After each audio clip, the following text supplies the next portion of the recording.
Hello, I'm Nathan from Serious Geeks, and today I'd like to continue on my Tactica series with a discussion about Primaris Intercessors. Like their brothers, the Tactical Marines, Intercessors are a very iconic unit for Space Marines, being the baseline for what all Space Marines are generally judged for, particularly the new Primaris line. Their armour seems to be a blend of Mark 7, Mark 8 and Mark 4 armour. Mark 8 in particular we haven't seen much of, but that's digressing a little bit. Mark 4, very popular from the Horus Heresy line, and as we all know, Mark 7 is the iconic Space Marine. On the screen now you can see a friend of mine's models. His name is Luke. He's one of our Serious Geeks here, and yeah, he's a Space Wolf player, so he actually has a lot of Grey Hunters as well, but also added some Primaris Space Marines to his army, because he is a prolific painter, modeler, and collector. There they are coming off the assembly line right there, and there they are squaring up for battle. Great models, as you can see. Anyway, moving forward, let's talk about the tactical aspects of taking Primaris Intercessors in your army. Like most troops choices, they are amongst the cheapest units in the army for what they do. In Primaris terms, they are definitely the cheapest unit in the army, obviously scouts notwithstanding, or if you take more classic units and mix them in, which is actually, I think, the most competitive way of playing. Anyway, regardless to that, Primaris themselves, particularly Intercessors, are fairly expensive because they pay for their extra attack and their extra wound, as well as superior weapons. Intercessors, being a small exception to that, in that they clog in at 85 points just for 5, are actually quite affordable. As such, they're actually quite useful on the table to take in numbers, and I will get to that later on. Now, if we consider the roles of Intercessors, they'll either be holding objectives, providing additional numbers and support to your more attacking and aggressive elements, or you will hold back your Intercessors and provide support and utility, as well as a footprint to the rest of your army, particularly if you have a defensive focus. Obviously, there are other ways that you can use your Intercessors, and I would always encourage people to find these other ways, because that is how the game grows and that's how your own mobility grows. However, these are the broad uses you will find most competitive games, most competitive players will fall into. As with most units, the weapons that you give the unit are largely dependent on how you actually want them to operate on the table, how you envisage their future use, and what sort of threats they will come up against. As such, careful consideration to Intercessors must be given because their bolters are very specialised. So in light of the roles that I mentioned earlier, let's consider how the bolters affect those roles and what is the best type of bolter to take for said roles. Now, let's consider the objective holding unit.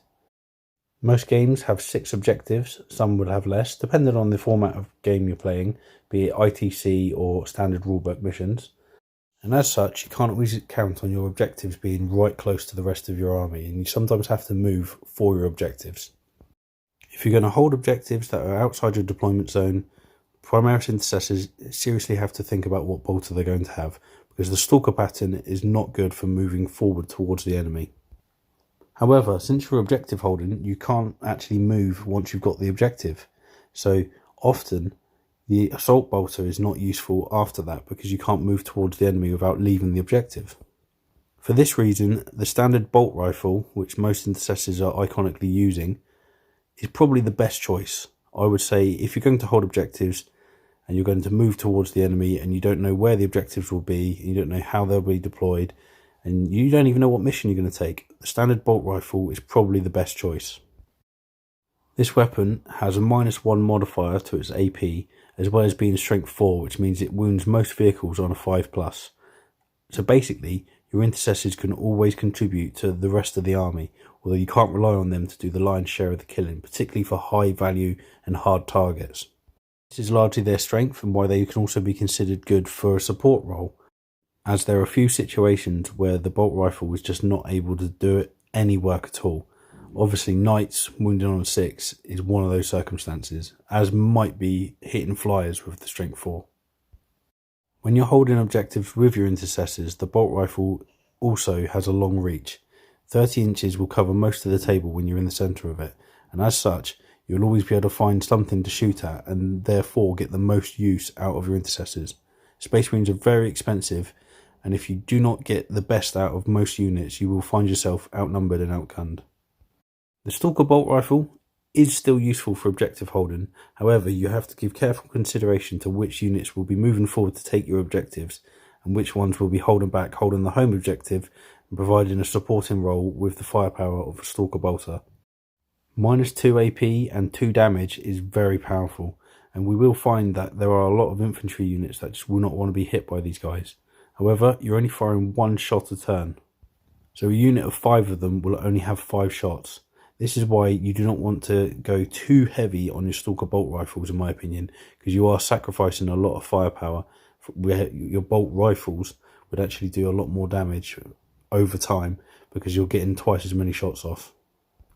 Likewise, the tactical doctrine benefits the bolt rifle even more, whereas it doesn't do anything for the Stalker bolt rifle since it is a heavy weapon. Certain chapters do make better use of things like Stalker bolt rifles. Imperial Fists, they can turn their weapons to damage 3 against vehicles, so opportune shots where you actually do plink off a wound actually become quite dangerous when you're plinking off 3 wounds. And Iron Hands, they also benefit from the Stalker bolt rifle, but generally it's only in the first turn, because Devastator Doctrine obviously only lasts 1 turn. However, for that first turn, the Stalker bolt rifles are able to move into position if need be without any penalty, and also reroll 1s to hit, which essentially means that they don't have to be babysat by a captain just to get the benefit of rerolls to hit. Lastly, Raven Guard. Raven Guard do benefit from Stalker bolt rifles, probably more than the other 2, simply because they can use it in the Tactical Doctrine with their trait, and that is +1 to hit and wound for all shots that are aimed at characters. This means expensive knights and characters such as Mortarion will be wounded on a 5+ and a 4+ respectively. Special mention to target sighted stratagem. Although it's quite useful, especially if you have 10 intercessors, you can pretty much kill a character most turns, most games. There is a problem with it, and it's 3 command points. And when you have eliminators in the army, and if you're a Raven Guard player, you probably will, target sighted is just not quite worth it. I mean, you've got access to one of the best sniper units in the game, bar Vindicare Assassin.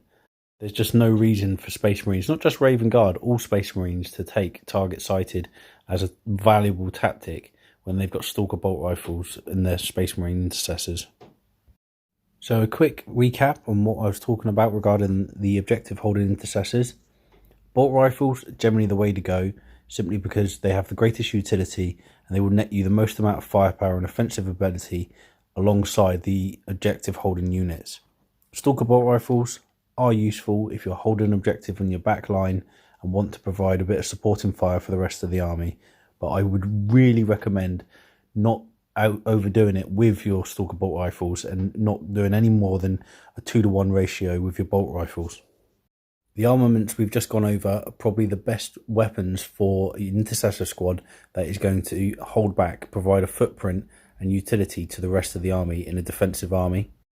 While the use of the weaponry is pretty much the same for both a defensive utility unit and an objective holding Intercessor unit, the actual use of the unit is modified a little bit.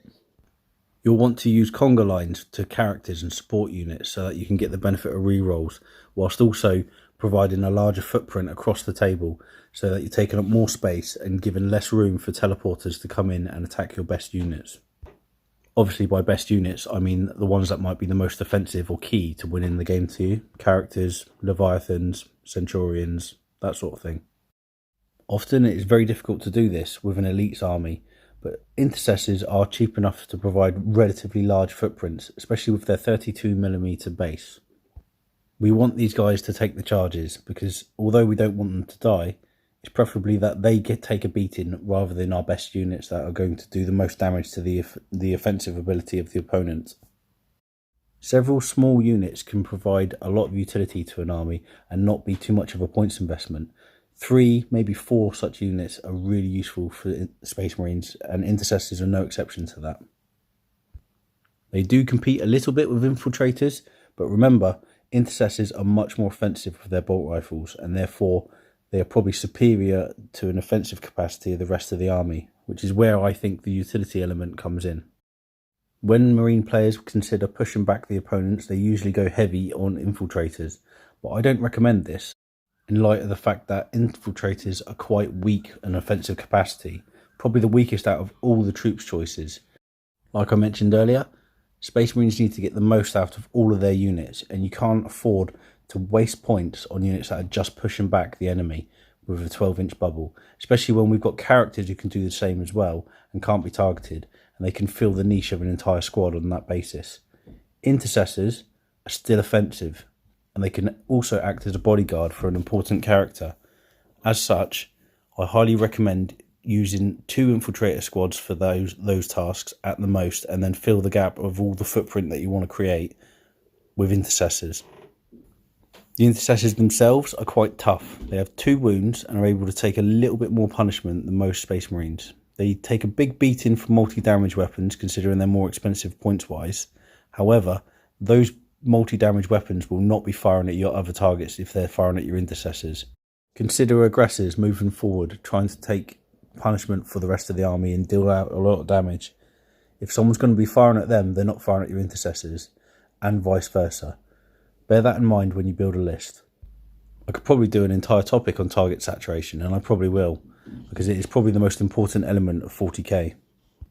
Back to the subject in hand, I highly recommend intercessors as a utility and support unit role over infiltrators, as I said earlier, simply because they have a better offensive capacity and you're able to save points on an infiltrator, which are generally more expensive and pretty much not needed against the majority of games, particularly in a pick up and play game where you don't know the opponent beforehand. Weapons for this role, as I mentioned earlier, are Stalker Bolt Rifle and the standard Bolt Rifle, which I would do on a 2-to-1 basis in favour of the Bolt Rifle. The last role I mentioned earlier was an offensive support unit, and by offensive support unit I don't mean a unit that's going to do all the heavy lifting in your killing capacity, because even with the use of stratagem support, your Bolt Rifles are not going to be wiping out knights. However, like Tactical Marines, what intercessors do perform well at is to provide a relatively cheap points costing unit in a supporting role to your more aggressive and powerful elements in your army. One example would be aggressors. Aggressors are very powerful units when used up close against the enemy, and as such, they're a high priority target. Surround them with 10 intercessors, and all of a sudden the opponent isn't sure which target is best for them at that point in time.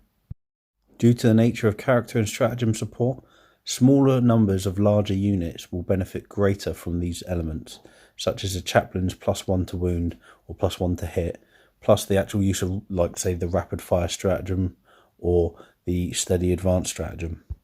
You'll be on the move, you'll be operating up close, therefore Stalker Bolt Rifles are not quite as useful in this role. As always, Bolt Rifles have a great utility, so I would stick to those as a priority, simply because if you're advancing forwards and you need to put fire on attacking elements that have come towards your army in your deployment zone, you can still do so with a 30-inch range.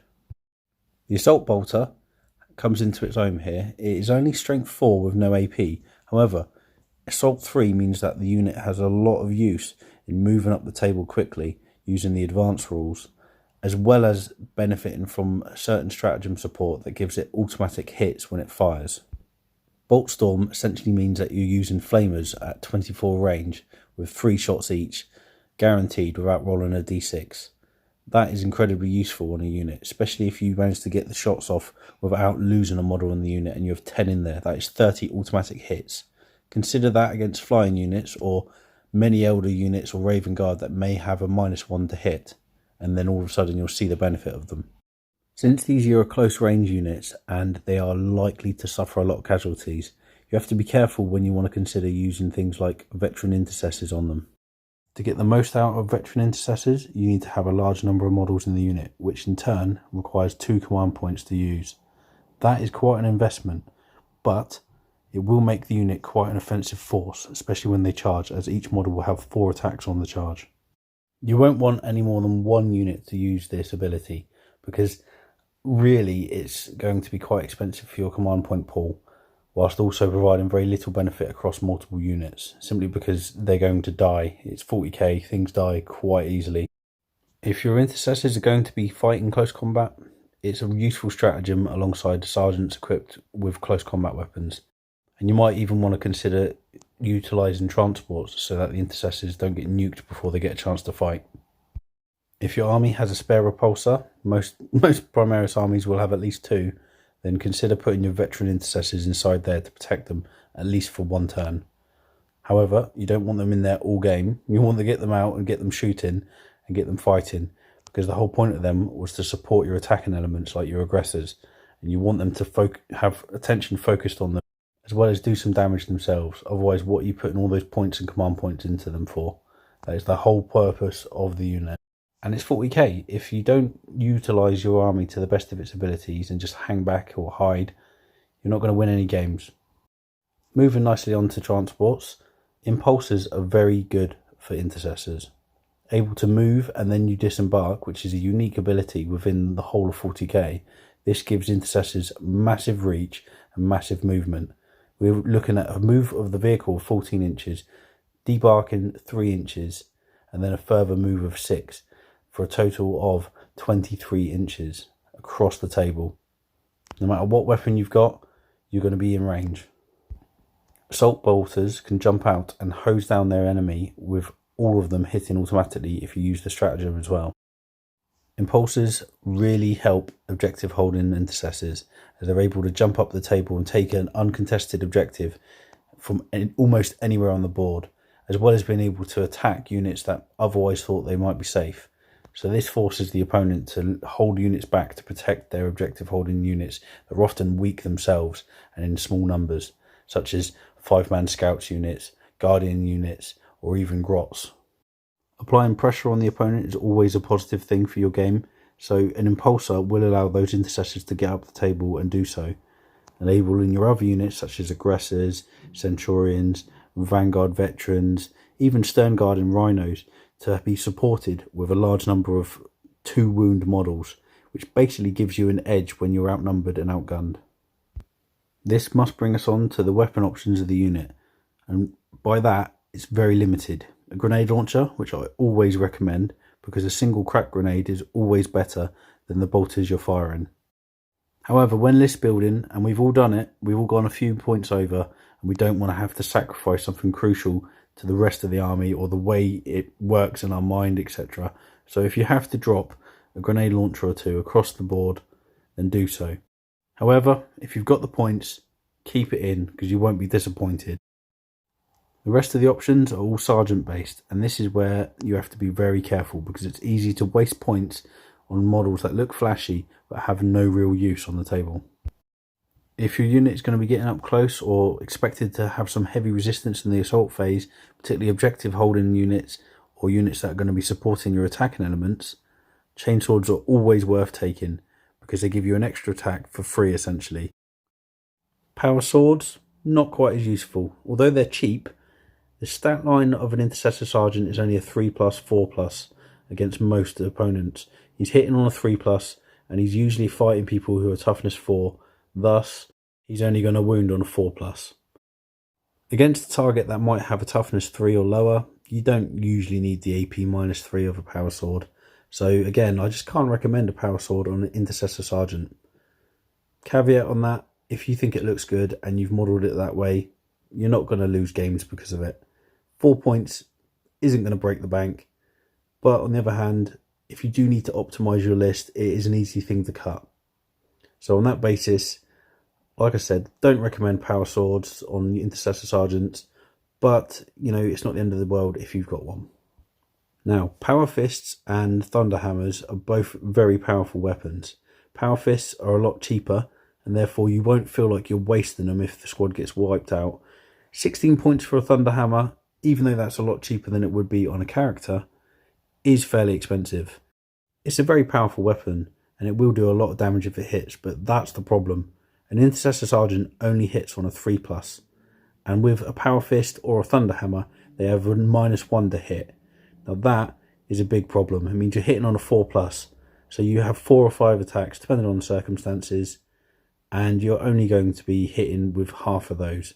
Not going to do as much damage as you'd hope. If you've got a large unit benefiting from veteran intercessors, and you've got a character support with them, it might be worth taking the thunder hammer or the power fist. I kind of see them as the same. One just a bit cheaper if you want to save some points. You're not using your thunder hammer to wipe out knights with an intercessor sergeant, so the damage boost from the flat amount, damage 3, is not quite as important. Again, it does look rocking, and if you can use it with salamanders, for example, you get to re-roll one of the hits each turn. So then it doesn't become as bad. And let's be honest, if you're in close combat with your intercessors, there could be characters nearby. So if you have a chapter master or a chaplain benefiting the whole squad, that is when I would take a Thunderhammer. Ultimately, most intercessor squads are there to provide close combat support only as a utility option alongside your actual real close combat experts, as Vanguard veterans, your characters, your aggressors. So, I would probably not bother with the close combat weapons for most of the circumstances that you use intercessors for. The last option on an intercessor sergeant is the hand flamer, and I can't recommend this weapon. It doesn't really have the utility or purpose of other weapons. It's not very decisive. I wouldn't waste the points. If it looks good and you want to take it, then do so. Like I said with the power sword, it's not going to change the game that much. That's a few amount of points. But really, I wouldn't bother. Stick to your bread and butter when it comes to your intercessors. You want them used in ways that they're always going to have a purpose. And your bolt rifle or heavy close combat weapons such as a power fist are more decisive weapons and are going to do more for you in the long run. Anyway, before I finish up, there is one thing I would like to talk about, and it is pretty much a fourth way of taking the intercessors, and that is something that isn't used much on the table. I very rarely see it. Maybe it's not very competitive, but I just think it's not very popular because of the nature of other units being more powerful. And that, I would say, is the Marine Horde. About 30 to 40 intercessors, 10-man squads, led by something solid in the centre, like a chapter master, Gilliman, special characters such as Pedro Cantor. Yeah, I would say that's a really effective army list. You've got a lot of firepower to hose down enemy infantry. You're not easy to be taken out, and you can advance steadily up the table, taking fire, and point investment, it's not as much as you'd think. You'd be able to get other stuff that is aggressive and nasty to take people's attention away from your intercessors. So I think a Marine Horde is actually a solid option with intercessors. Not as solid for tactical Marines, the old battle company that people used to take. Not quite as effective now. However, 30 to 40 intercessors, I think that would be quite worrisome. How would you deal with that? Especially when you've got other models coming towards you. You've got eliminators taking out your characters. You've got the firepower of the rest of the army. Yeah, I think that's a fairly solid list. I don't know if it would be Adepticon winning, but I think it's fairly competitive and certainly a fun list to play with. Anyway, those are my thoughts on using Primaris Intercessors in a Space Marine army list. Bit more intricate when you're using them with Space Wolves and Blood Angels. That would be something to cover for another day, I reckon. But for Space Marines, Codex Space Marines, Intercessors, in summary, I think are quite a solid troops choice, and you can get quite a lot as a base for your army with them. Just don't use them to lead your attack and offensive capacity on their own. I hope you've enjoyed it, and if you have any thoughts, leave in the comments below. Please like and subscribe, and I'll catch you all soon. Bye.